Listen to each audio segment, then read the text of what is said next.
भाजपा प्रदेश अध्यक्ष सीपी जोशी ने कहा कि जिस दिन मेरे ऊपर उंगली उठ जाएगी राजनीति छोड़ दूंगा। चित्तौड़गढ़ लोकसभा प्रत्याशी सीपी जोशी ने कहा कि लोकसभा चुनाव में कुछ लोगों ने हवाओं का रुख मोड़ने का प्रयास किया। कार्यकर्ताओं व जनता के आशीर्वाद उनको सफलता नहीं मिली। उन्होंने कहा कि सीपी जोशी पर जब भी कोई आरोप सिद्ध हो जाएगा वे राजनीति छोड़ देंगे। उन्होंने कहा कि राजस्थान की सभी 25 सीटों पर कमल खिलेगा। कार्यकर्ताओं व मतदाताओं का उन्होंने आभार जताया। उन्होंने कहा कि लगातार तीसरी बार भाजपा की केंद्र में सरकार बनेगी। हर मतदाता किसी भी वर्ग का हो बढ़ चढ़कर मतदान किया तथा भाजपा को समर्थन दिया है। उन्होंने कांग्रेस के नेतृत्व को कमजोर बताया। जब नेतृत्व कमजोर हो तो पार्टी कैसे जीतेगी। पूरे देश में एक ही आवाज है, अब की बार 400 पार। 10 वर्षों में प्रधानमंत्री नरेंद्र मोदी ने जो कहा उससे ज्यादा करके दिखाया है। जिसने हमारी संस्कृति को समाप्त करने की कोशिश की उनको मुंह तोड़कर जवाब मिला है। हम अकबर बाबर महान नहीं कहेंगे। उन्होंने कांग्रेस पर निशान साधा। बहरहाल चित्तौड़गढ़ लोकसभा प्रत्याशी सीपी जोशी ने कार्यकर्ताओं से जिले में हुए मतदान की जानकारी ली तथा उन्होंने कहा कि वह चित्तौड़गढ़ से भारी समर्थन से जीत हासिल करेंगे।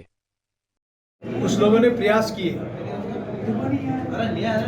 कुछ लोगों ने हवाओं का रुख बदलने की कोशिश की, लेकिन पार्टी का कार्यकर्ता जब लग जाता है, जनता का जब आशीर्वाद होता है तो तमाम हथकंडे फेल हो जाते हैं। आप देखिए कि मैं लगातार मैं पहले दिन से नॉमिनेशन के दिन कहा था, कई आरोप लगाए थे और मैं आज भी कहता हूं और चैलेंज के साथ कहता हूं, सीपी जोशी के ऊपर जिस दिन उंगली उठ जाएगी राजनीति छोड़ देगा। लेकिन मैंने कहा था वो तो करिए, आज भी चुनाव हो गए, अब तो आ जाइए, आप पाक साफ है। तो किसी के ऊपर उंगली उठाना बहुत आसान होता है, लेकिन उसका जवाब देना बड़ा मुश्किल होता है। 25 के 25 कमल खिलेंगे, फिर से हैट्रिक लगेगी। 25 की सीटें भारतीय जनता पार्टी की झोली में जाने वाली है। मोदी साथ है राजस्थान की जनता ने फिर से नरेंद्र मोदी जी और भारतीय जनता पार्टी के ऊपर विश्वास किया।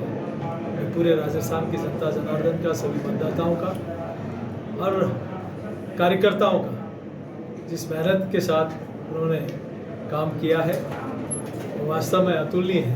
उन सब का मैं वंदन करता हूँ। राजस्थान के मतदाताओं का भी आभार प्रकट करता हूँ कि लगातार तीसरी बार भारतीय जनता पार्टी और नरेंद्र मोदी जी के ऊपर विश्वास व्यक्त किया है।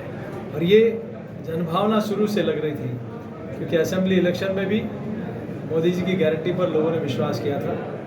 लोकसभा चुनाव में भी सुदूर गांव में बैठे व्यक्ति, बुजुर्ग हो, गरीब हो, किसान हो, बुजुर्ग, माता बहन और युवा, हर व्यक्ति के मुंह पे एक ही बात है, अब की बार 400 पार। और ये विश्वास को एक दिन में खड़ा नहीं होता। और ये विश्वास मैंने अपने राजनीतिक जीवन में एकमात्र नेता के प्रति देखा है, वो नरेंद्र मोदी। प्रथम और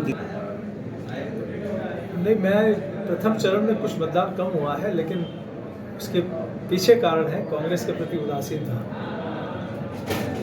निरस्ता, और लोगों ने उत्साह के साथ मतदान किया। अब ये देखिए कि किसी सेना का सेनापति अपनी सीट छोड़कर भाग जाए वायनाड, तो वो स्थिति राजस्थान में उसके नेताओं की हुई है। जबरदस्ती पकड़ के टिकट देने के बाद भी कुछ लोगों ने तो हाथ जोड़ दिए। तो फिर जनता किसके ऊपर विश्वास करेगी? कमजोर नेतृत्व के ऊपर जनता कभी विश्वास नहीं करती, गलत नीति के ऊपर कभी विश्वास नहीं करती। भाजपा को विश्वास है नरेंद्र मोदी जी जैसे मजबूत नेतृत्व पर, साफ नियत पर, और वही हम सब लोगों को देखने को मिला। 2 चरण हो गए। ये जो मैंने कहा था, दक्षिण में भी कश्मीर से लेकर कन्याकुमारी, अगस्त से लेकर मगध तक एक ही आवाज बज रही है, अब की बार 400 पार।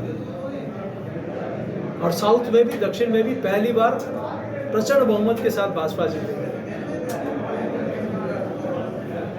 और ये का मोदी जी के प्रति इसलिए है कि उन्होंने 10 वर्षों में जो कहा उससे कई अधिक करके दिखाया। इस देश की मजबूती का काम हो, इस देश की सीमाओं की सुरक्षा हो, इस देश के गरीब कल्याण हो, किसान की समृद्धि हो, महिला सशक्तिकरण हो, युवाओं के सपनों की उड़ान, अनेक काम जो कहा वो करके दिखाया। और दुनिया में बढ़ती हुई भारत की ताकत, जो जिस देश ने हमें गुलाम बनाया उसको हमने पीछे छोड़कर 5वीं बड़ी आर्थिक शक्ति भारत बन गया।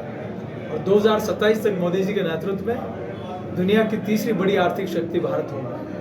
हम कई मामलों में पहले दूसरे देशों पर निर्भर थे। अब देखिए कि पैंडेमिक में हम राम राज्य की कल्पना कर रहे हैं। हम कोई अकबर महान के कहने वाले लोग हैं क्या?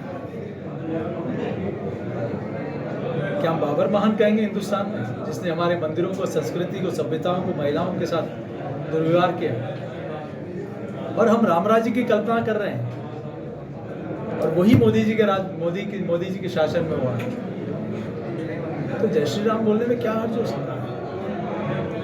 राम राज्य की कल्पना को लेकर काम कर रहे हैं, हर व्यक्ति की खुशहाली और समृद्धि हो। और कांग्रेस ने देश को तोड़ने वाले काम किए, धर्म, समुदाय, पंथ के आधार पर काम किए। अब देखिए कि प्रधानमंत्री की कुर्सी के लिए जो भारत माता के टुकड़े करा दे, जो कहे कि इस देश के संसाधनों पर पहला माइनॉरिटी का है, ये अल्पसंख्यक बहुसंख्यक कौन लेकर आए?